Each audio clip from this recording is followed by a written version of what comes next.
ببر شیر کو دیکھتا ہے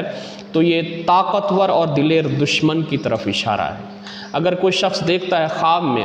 کہ اس کی لڑائی ہوتی ہے ببر شیر کے ساتھ اور وہ غالب آ جاتا ہے اور ببر شیر مغلوب ہو جاتا ہے، تو اس کی تعبیر یہ ہے کہ وہ دشمن پر غالب آئے گا اور دشمن اس کا مغلوب ہوگا۔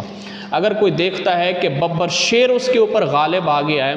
تو یہ پھر اس کی تعبیر جو ہے وہ پہلے کے الٹ ہو جائے گی کہ وہ شخص جو ہے وہ مغلوب ہوگا اور دشمن اس پر فتح پائے گا۔ اگر کوئی دیکھتا ہے خواب میں کہ ببر شیر اس سے ڈر کر بھاگ گیا ہے،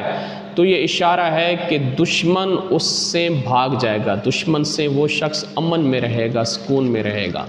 اگر کوئی خواب میں ببر شیر کے اعضاء دیکھتا ہے، جیسے چمڑے کو دیکھتا ہے، اس کی ہڈیاں دیکھتا ہے یا اس کے بال دیکھتا ہے، تو یہ مال اور نفع حاصل ہونے کی طرف اشارہ ہے۔ وہ مال اور وہ نفع اور وہ منفعت جو اس کو اس کے دشمن سے